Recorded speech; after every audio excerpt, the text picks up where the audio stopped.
ನಮಸ್ಕಾರ ಸ್ನೇಹಿತರೆ, ಚುಟುಕು ಇತಿಹಾಸಕ್ಕೆ ಸ್ವಾಗತ. ನಾನು ನಕುಲ್. ಕಾಂಗ್ರೆಸ್ ಮತ್ತೆ ಪಾಕಿಸ್ತಾನ ಯಾಕೆ ಗುರು? ಕಾಂಗ್ರೆಸ್ ಮತ್ತೆ ಪಾಕಿಸ್ತಾನವನ್ನ ಸೇರಿಸಿದ ಯಾಕೆ? ಕಾಂಗ್ರೆಸ್ಸೇ ಬೇರೆ, ಪಾಕಿಸ್ತಾನವೇ ಬೇರೆ ಅಲ್ವಾ? ಸಮಾಧಾನ, ನಿಮಗೆ ಡೀಟೇಲ್ ಆಗಿ ಉತ್ತರ ಕೊಡ್ತೀನಿ. ಈ ವಿಡಿಯೋನ ಕಡೆ ತನಕ ಮಿಸ್ ಮಾಡದೆ ನೋಡಿ.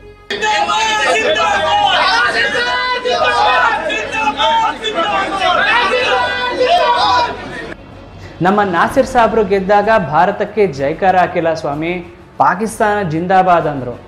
ಏನ್ರಿ, ನಮ್ಮ ವಿಧಾನಸೌಧದಲ್ಲಿ ಶತ್ರು ರಾಷ್ಟ್ರಕ್ಕೆ ಜೈಕಾರ ಯಾಕ್ರಿ ಅಂದ್ರೆ, ನಮ್ಮ BK ಹರಿಪ್ರಸಾದ್ ಪಾಕಿಸ್ತಾನ ನಮ್ಮ ಶತ್ರು ರಾಷ್ಟ್ರನೇ ಅಲ್ಲ, ಅದು ನಮ್ಮ ನೆರೆಯ ರಾಷ್ಟ್ರ ಅಂದ್ರು. ನಿಜ ಸ್ವಾಮಿ, ನಮ್ಮ ನೆರೆಯ ರಾಷ್ಟ್ರ ಪಾಕಿಸ್ತಾನದಿಂದ ಅಕ್ರಮವಾಗಿ ಗಡಿ ದಾಟ್ಕೊಂಡು AK-47 ಇಟ್ಕೊಂಡು ಬರೋ ನಮ್ಮ ಬ್ರದರ್ಸು ಎಷ್ಟೆಷ್ಟು ಪ್ರೀತಿ ಹಂಚ್ತಾರೆ ಅಲ್ವಾ?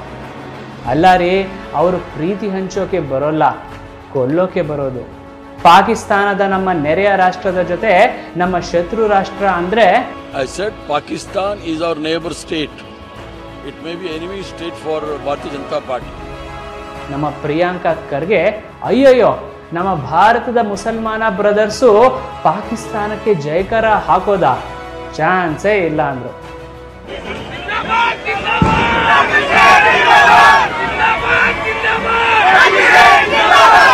ಅಲ್ಲ ಸ್ವಾಮಿ, ನಾಸಿರ್ ಸಾಬ್ರು ಜೊತೆ ಇದ್ದವರು ಪಾಕಿಸ್ತಾನ ಜಿಂದಾಬಾದ್ ಅಂದಿದ್ದು ಜಗತ್ತೇ ಕೇಳಿಸ್ಕೊಂಡಿತ್ತು ಅಲ್ವಾ?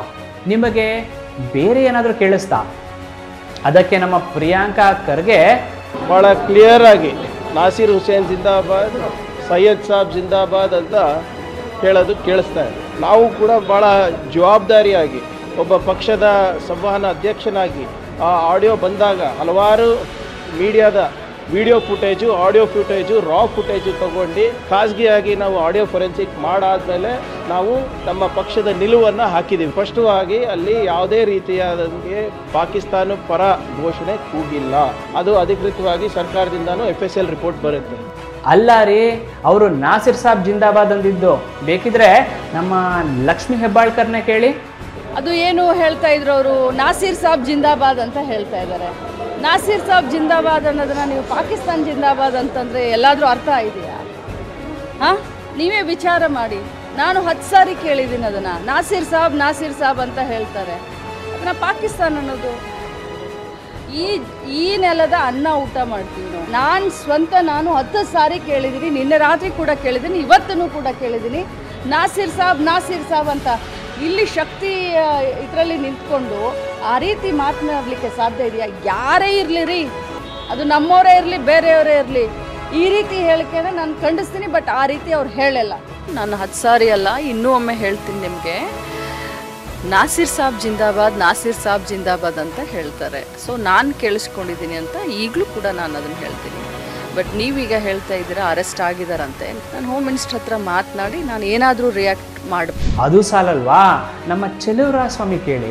ಅಲ್ಲ ಸ್ವಾಮಿ, ನಮ್ಮ ರಾಜ್ಯದ 7 ಕೋಟಿ ಜನಕ್ಕೆ ಪಾಕಿಸ್ತಾನ್ ಜಿಂದಾಬಾದ್ ಅಂತಾನೆ ಕೇಳಿಸಿದ್ದು ಅಂದ್ರೆ, ಈ ರಾಜ್ಯದಲ್ಲಿ ಕಾಂಗ್ರೆಸ್ನವರ ಕಿವಿಗಳು ಮಾತ್ರ ಸರಿಯಾಗಿ ಕೆಲಸ ಮಾಡೋದು, ಇನ್ನೆಲ್ಲರ ಕಿವಿಗಳು ವೇಸ್ಟ್ ಅಂತ ಡಿಸೈಡ್ ಮಾಡಿಕೊಂಡು 2,000 ಕೋಟಿ ಬಜೆಟ್ ಬೇರೆ ಹಾಕ್ಕೊಂಡು ಕರ್ನಾಟಕದ ಜನತೆಗೆ ಕಿವಿ ಭಾಗ್ಯ ಕೊಡೋಕ್ಕೆ ರೆಡಿ ಮಾಡ್ಕೊಂಡಿದ್ರು ನಮ್ಮ ಪ್ರಿಯಾಂಕಾ ಖರ್ಗೆ. ಆದರೆ ಅಷ್ಟರಲ್ಲಿ ವಿಧಾನಸೌಧದಲ್ಲಿ ಪಾಕಿಸ್ತಾನದ ಪರವಾಗಿ ಘೋಷಣೆ ಕೂಗಿದ ಆರೋಪದ ಮೇಲೆ 3 ಜನ ಮುಸಲ್ಮಾನ ಕಾಂಗ್ರೆಸ್ ಕಾರ್ಯಕರ್ತರನ್ನ ಅರೆಸ್ಟ್ ಮಾಡಿಬಿಟ್ರು. ಕರ್ನಾಟಕಕ್ಕೆ ಇನ್ನೊಂದು ಬಿಟ್ಟಿ ಭಾಗ್ಯ ಮಿಸ್ ಆಗೇ ಬಿಡ್ತು. ಇಂತಹ ಕಿಡಿಗೇಡಿಗಳು DJ ಹಳ್ಳಿ, KJ ಹಳ್ಳಿ ಗಲಭೆಯಲ್ಲಿ ಕಾಂಗ್ರೆಸ್ MLA ಮನೆಗೆ ಬೆಂಕಿ ಹಚ್ಚಿದ್ರು ಅವರು ನಮ್ಮ ಬ್ರದರ್ಸ್ ರೀ ಅಂತ ಗುಡುಕ್ತಾರೆ ನಮ್ಮ DK ಶಿವಕುಮಾರ್.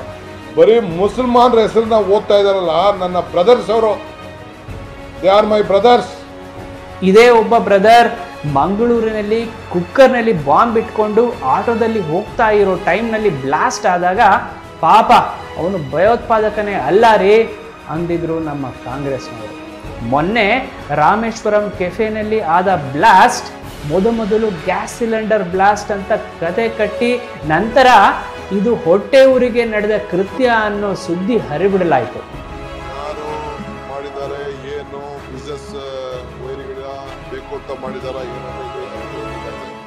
ಕಾನೂನು ವ್ಯವಸ್ಥೆ ಎಲ್ಲ ಬಹಳ ಶುಚಿತ್ವವಾಗಿ ನಾವು ನೋಡ್ತಾ ಇದ್ದೀವಿ. ಕೆಲವರು ಏನೋ ಒಂದು ಪ್ರಯತ್ನ ಮಾಡ್ತಾ ಇರ್ತಾರೆ, ಅದಕ್ಕೆ ನಾವು ರಕ್ಷಣೆ ಮಾಡ್ತೀವಿ. ಸರಿ, ಈಗ ನಾನು ಪಕ್ಕಾ ಇನ್ಫಾರ್ಮೇಶನ್ ತೆಗೆದುಕೊಂಡು ನಿಮ್ಮ ಹತ್ರ ಮಾತಾಡ್ತೀನಿ. ಪಾಪ ಬ್ರದರ್ಸ್ ಹೇಗೆ ಬಾಂಬ್ ಬಿಡೋಕ್ ಸಾಧ್ಯನೇ ಇಲ್ಲ ಬಿಡಿ. ಸ್ವಾತಂತ್ರ್ಯ ನಂತರ ಸರ್ದಾರ್ ವಲ್ಲಭಾಯ್ ಪಟೇಲರು ಭಾಷಣ ಮಾಡ್ತಾ ಒಂದು ಮಾತು ಹೇಳ್ತಾರೆ, ಭಾರತದಲ್ಲಿ ನೆಲೆಸಿರುವ ಗರಿಷ್ಠ ಮುಸಲ್ಮಾನರು ಪಾಕಿಸ್ತಾನದ ಪರವಾಗಿ ನಿಂತ್ಕೊಂಡ್ರು ವಿಭಜನೆಯ ನಂತರ ಪಾಕಿಸ್ತಾನಕ್ಕೆ ಹೋಗೋ ಮನಸ್ಸೇ ಮಾಡಿಲ್ಲ. ಯಾಕೆ? ಒಂದೇ ರಾತ್ರಿಗೆ ಅವರೆಲ್ಲ ರಾಷ್ಟ್ರಭಕ್ತರು ಆಗೋಲ್ಲ. ಹೌದು, ಸ್ವತಂತ್ರ ಪೂರ್ವದಲ್ಲಿ 1946ರಲ್ಲಿ ನಡೆದ ಕೊನೆ ಚುನಾವಣೆಯಲ್ಲಿ ಭಾರತದ 86% ಮುಸಲ್ಮಾನರು ಮುಸ್ಲಿಂ ಲೀಗ್ಗೆ ವೋಟ್ ಮಾಡಿದರು. ಕೇವಲ 3% ಕಾಂಗ್ರೆಸ್ಗೆ ವೋಟ್ ಮಾಡಿದ್ರು. ಪಾಪ ಈ 3 ಜನ ಅಂದು ಪಾಕಿಸ್ತಾನದ ಪರವಾಗಿ ನಿಂತ ಮುಸಲ್ಮಾನರ ಸಂತತಿಯೇ ಇರಬೇಕಲ್ಲ. ಇಂತಹ ಪಾಕಿಸ್ತಾನಿ ಪ್ರೇಮಿಗಳನ್ನು ಫ್ರೀಯಾಗಿ ಪಾಕಿಸ್ತಾನಕ್ಕೆ ಕಳಿಸೋದಲ್ಲದೆ 2 kg ಅಕ್ಕಿ, 2 kg ಗೋಧಿ ಮತ್ತು 2 kg ಬೇಳೆಕಾಳು ಕಳಿಸ್ಕೊಡ್ಬೇಕು ಅಂತ ನನ್ಗನ್ಸುತ್ತಪ್ಪ. ಪಾಪ ಅಲ್ಲಿ ಊಟಕ್ಕೂ ಕಷ್ಟ ಅಂತ. ನಿಮಗೂ ಹಾಗೆ ಅನಿಸಿದರೆ ನಮ್ಮ ಕಮೆಂಟ್ ಬಾಕ್ಸ್ನಲ್ಲಿ ತಿಳಿಸಿ. ನಮ್ಮ ವಿಡಿಯೋ ಇಷ್ಟ ಆಗಿದರೆ ನಮ್ಮನ್ನು ಲೈಕ್ ಮಾಡಿ, ಶೇರ್ ಮಾಡಿ, ಹಾಗೆ ನಮ್ಮ ಚಾನಲನ್ನು ಸಬ್ಸ್ಕ್ರೈಬ್ ಮಾಡಿಕೊಳ್ಳಿ. ನಮ್ಮ ಮುಂದಿನ ವಿಡಿಯೋ ನೋಟಿಫಿಕೇಷನ್ಗಳಿಗೆ ಬೆಲ್ ಐಕಾನ್ ಒತ್ತೋದನ್ನು ಮರಿಬೇಡಿ. ನಮಸ್ಕಾರ, ಜೈ ಹಿಂದ್.